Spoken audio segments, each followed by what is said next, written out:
नमस्कार दोस्तों, महाशिवरात्रि की बहुत बहुत शुभकामनाएं। आज की इस वीडियो में मैं आपको महाशिवरात्रि से संबंधित कुछ ऐसे तथ्य बताने जा रही हूं जो सामान्यतः आप लोगों को नहीं मालूम होते।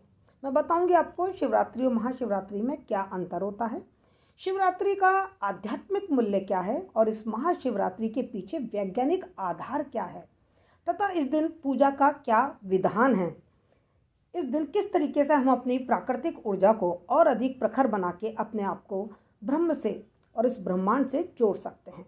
तो आइए इस वीडियो में आगे चलें। उससे पहले मैं आप सबसे निवेदन करती हूँ कि आप प्लीज़ मेरे इस चैनल को सब्सक्राइब करें, लाइक करें और यदि वीडियो पसंद आता है इसे अंत तक देखें और यदि आपको पसंद आता है तो इसे अपने साथियों के साथ शेयर अवश्य करें। साथ ही मैं आपको बताने जा रही थी कि शिवरात्रि और महाशिवरात्रि में क्या अंतर है। हर महीने के कृष्ण पक्ष की चतुर्दशी को शिवरात्रि कहते हैं, लेकिन फाल्गुन मास की कृष्ण चतुर्दशी पर पड़ने वाली शिवरात्रि को महाशिवरात्रि कहा जाता है, क्योंकि सृष्टि की शुरुआत में इसी दिन आधी रात को भगवान शिव का निराकार से साकार रूप में ब्रह्म से रुद्र के रूप में अवतरण हुआ था। इसी दिन श्री शिव करोड़ों सूर्यों के समान प्रभाव वाले लिंग के रूप में प्रकट हुए थे।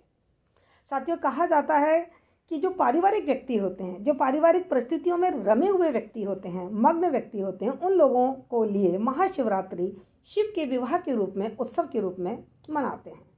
और सांसारिक महत्वाकांक्षाओं में मग्न जो व्यक्ति होते हैं वे महाशिवरात्रि को शिव के द्वारा अपने शत्रुओं पर विजय पाने के दिवस के रूप में मनाते हैं। और साधक महाशिवरात्रि को स्थिरता की रात्रि के रूप में मनाते हैं। उनके लिए ये वह दिन है जिस दिन भगवान शिव कैलाश पर्वत के साथ एकात्म हो गए थे।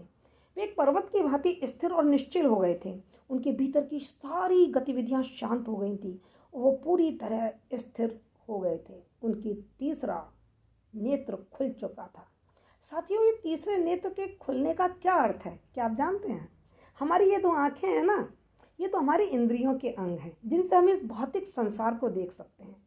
लेकिन हमारे अंदर एक तीसरी आंख भी है जो इस ब्रह्मांड के सूक्ष्म आयामों को देख सकती है।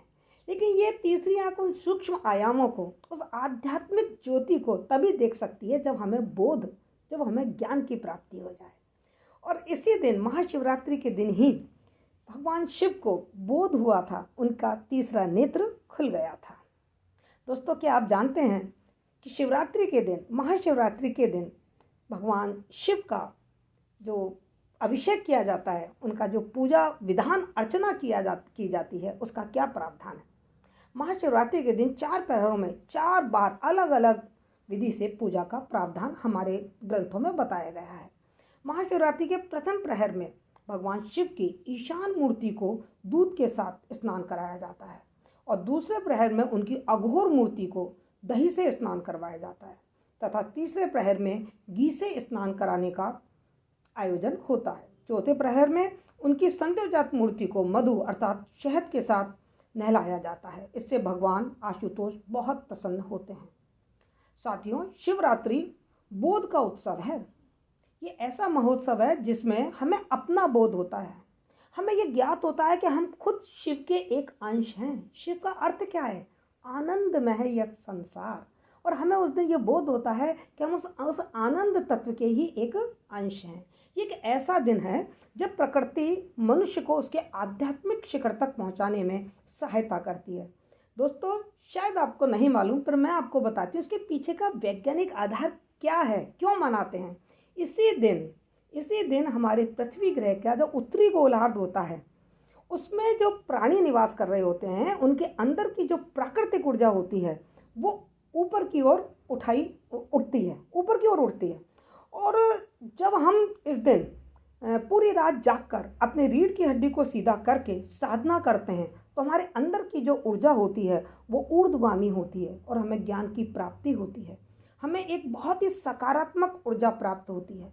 लेकिन यहाँ एक बात का ध्यान रहे कि ये साधना करते समय आपकी रीढ़ की हड्डी सीधी रहनी चाहिए, क्योंकि ये प्राकृतिक ऊर्जा केवल उन्हीं प्राणियों में ऊपर उठती है जिनकी रीढ़ की हड्डी सीधी रहती है। और हम मानव हैं, ये हमारा सौभाग्य है कि हम मानव हैं और हमारी रीढ़ की हड्डी सीधी है। बाकी इस दुनिया में और कोई ऐसा जीव जंतु या प्राणी नहीं है जिसकी रीढ़ की हड्डी सीधी हो। तो ये शुभ अवसर केवल हमको ही प्राप्त है, इसलिए विशेष ध्यान रखा जाना चाहिए कि ऊर्जाओं के प्राकृतिक प्रवाह को उमड़ने का पूरा अवसर मिले। रीढ़ की हड्डी को सीधा करके और निरंतर इस रात को जाग कर हम भगवान शिव की आराधना करें। इस रात में कम से कम एक क्षण के लिए उस असीम विस्तार का अनुभव हम जरूर करें जिसे हम शिव कहते हैं। ये केवल नींद से जागने की रात नहीं है, हमें केवल रत जगा नहीं करना है, बल्कि ये हमारे जागरण की रात्रि है। ये चेतना और जागरूकता से भरी एक रात है जो हमारे जीवन में एक नया प्रभात, एक नई सुबह, एक नई भोर का आगाज है। Thank you so much. हर महीने के कृष्ण पक्ष की चतुर्दशी को शिवरात्रि कहते हैं।